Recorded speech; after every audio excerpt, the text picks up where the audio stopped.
राधे राधे दोस्तों। बहुत बार ऐसा देखने को मिलता है, जो ज़्यादा भगवान का पूजा पाठ करता है वही सबसे ज़्यादा दुखी होता है। जबकि कोई नास्तिक आदमी जो भगवान को नहीं मानता, कभी पूजा पाठ नहीं करता, कभी संतों का संग नहीं करता, वह सबसे ज़्यादा सुखी जीवन जीता है। यह सब चीज़ें देखकर कभी कभी तो ऐसा लगता है कि भगवान ही गलत है, भगवान का न्याय ही गलत है। ये कोई कहानी नहीं है, ऐसा हर किसी के साथ होता है। दोस्तों, आज के इस वीडियो में हम आपको इसके पीछे के कारण के बारे में बताने वाले हैं। भगवान श्री कृष्ण ने स्वयं इसका उत्तर दिया है। आखिर ज्यादा पूजा पाठ करने वाले लोग ज्यादा दुखी और परेशान क्यों रहते हैं? इसका उत्तर भगवान श्री कृष्ण ने श्रीमद् भागवत गीता के माध्यम से बड़ी स्पष्टता के साथ बताया है। तो आइए फिर शुरुआत करते हैं। नमस्कार दोस्तों, शिव भक्ति चैनल पर आप सभी का स्वागत है। अगर आप भी भगवान श्री कृष्ण के भक्त हैं तो कमेंट बॉक्स में जय श्री कृष्णा जरूर लिखना। तो आइए शुरू करते हैं आज की प्रस्तुति। दोस्तों, बात द्वापर युग की है, जब भगवान श्री कृष्ण और अर्जुन के बीच संवाद हो रहा था। तब अर्जुन ने भगवान श्री कृष्ण से पूछा कि माधव, जो लोग ज्यादा पूजा पाठ करते हैं वो ज्यादातर दुखी और परेशान रहते हैं, इसके पीछे क्या कारण है?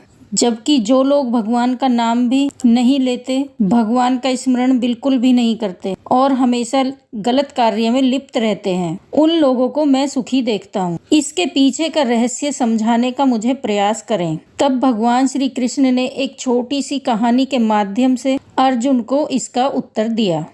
आइए जानते हैं उस छोटी सी कहानी के बारे में। एक गुरु के दो शिष्य थे, दोनों ही पढ़े लिखे विद्वान थे।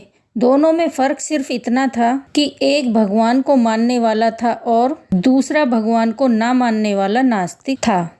एक ऐसा था जहाँ पर भगवान की कथा होती थी, जहाँ सत्संग होता था, जहाँ भजन होता, वहाँ दौड़ कर चला जाता और भगवान की पूजा पाठ करने लगता। दूसरा शिष्य इन सब चीजों से दूर था। वो मदिरा पान भी करता था, वेश्याओं के साथ नमन करता था। सारी बुरी आदतें दूसरे शिष्य में थीं। एक दिन क्या हुआ, एक शिष्य शराब पीकर अनाप शनाप बोलते हुए रास्ते में पैदल चलते हुए अपने घर को जा रहा था। अचानक उसको रास्ते में एक पैसों से भरा बैग मिल जाता है। उसकी खुशी का ठिकाना नहीं रहता। वह जोर जोर से चिल्लाते हुए सबको बताता है, मुझे आज पैसों से भरे बैग की थैली मिल गई, मेरा जीवन सफल हो गया, इन पैसों से अपने जीवन के आवश्यकताओं की पूर्ति करूंगा। वहीं दूसरा मित्र मंदिर से भजन करते हुए अपने घर को जा रहा था। अचानक उसके पैर में एक बड़ी कांटे चुभ जाते हैं और उसके रक्त निकलने लगता है। ठीक उसी समय दूसरा शिष्य भी वहीं पहुंचता है और हंसते हुए उसको बोलने लगता है, क्यों, तुम ही हो ना जो सबसे ज्यादा पूजा पाठ करते हो, भगवान का भी भजन करते हो, क्या दिया तुम्हारे भगवान ने तुम्हें? मुझे देखो, मैं कभी मंदिर नहीं गया और ना ही मैंने कभी कोई काम अच्छा किया। मेरे घर में भगवान का मंदिर भी नहीं, मैंने कभी अपने घर में सत्यनारायण की कथा भी नहीं कराई, भगवान के सामने कभी मत्था नहीं टेका। फिर भी मैं कितना संपन्न हूँ, अमीर हूँ, मेरे पास पैसों की कोई कमी नहीं है, सबसे ज्यादा सुखी जीवन मैं ही जी रहा हूँ। अच्छे शिष्य को उसकी बात चुभने लगी। उसने मन ही मन विचार किया, हाँ, ये तो सच बोल रहा है, मैं कितना पूजा करते हूँ और वह कुछ नहीं करता, फिर भी कितना सुखी है। इतना सोचते हुए वह अपने गुरु के पास चला जाता है और यही प्रश्न अपने गुरु से करता है। गुरुजी मुस्कुराते हुए बोले, भगवान जो करते हैं अच्छे के लिए ही करते हैं, जिसकी जैसी योग्यता होती है उसको उसी के अनुसार फल देते हैं। अब तुम्हारे प्रश्नों का उत्तर तुम जानते हो। भगवान ने तुम्हारे पैर में ही क्यों चुभाए कांटे और उसको पैसों से भरी हुई बैग क्यों मिली? सुनो, तुमने पिछले जन्म में बहुत पाप किया था, इसलिए आज तुम्हारी मौत होने वाली थी। तुम बच गए क्योंकि तुम मंदिर गए थे, तुमने भगवान की पूजा की थी। यही एक कारण है कि तुम्हारी मौत ना होकर सिर्फ एक ही कांटा चुभा। अब तुम्हारे मित्र की बात करते हैं। पूर्व जन्म में वह एक संत महापुरुष था, इसलिए उसकी 8 किस्मत बदलने वाली थी। करोड़ों की संपत्ति का मालिक बनने वाला था, मगर इस जन्म में उसने कोई भी अच्छा काम नहीं किया, इसलिए पूर्व जन्म के फल के अनुसार उसको थोड़े पैसे ही मिले, जबकि वो अरबों की संपत्ति का मालिक बनने वाला था। भगवान को दोष देना छोड़ दो, अपने वर्तमान के समय का सदुपयोग करो, भविष्य अपने आप सुधर जाएगा।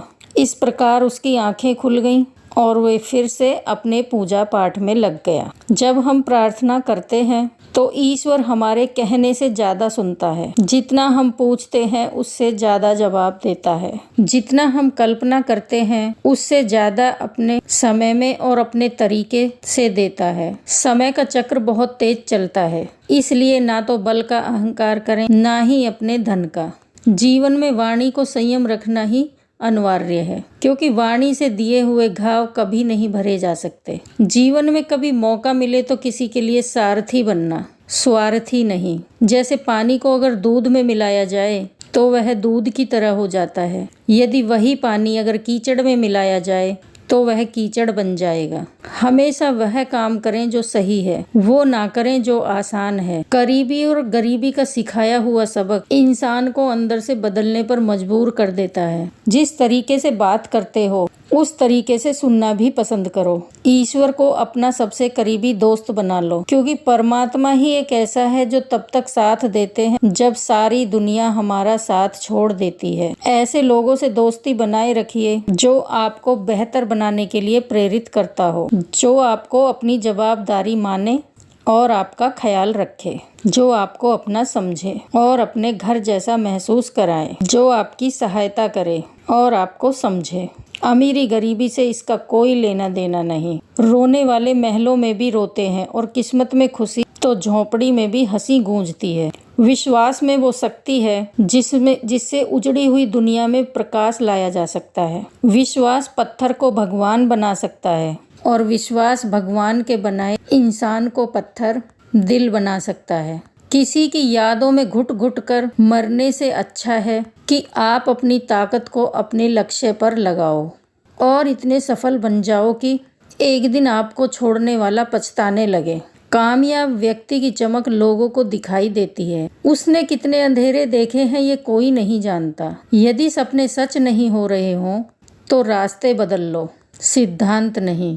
तो दोस्तों, आज के लिए बस इतना ही। उम्मीद करते हैं हमारे द्वारा दी गई जानकारी आपको पसंद आई होगी। तो दोस्तों, अगर आपको ये वीडियो पसंद आई हो तो लाइक और शेयर ज़रूर कीजिएगा। अगर आपने हमारे चैनल को अभी तक सब्सक्राइब नहीं किया है तो सब्सक्राइब ज़रूर करिए। और हाँ, वीडियो को अंत तक देखने के लिए आपका बहुत बहुत धन्यवाद। राधे राधे। जय श्री कृष्ण, जय श्री श्याम।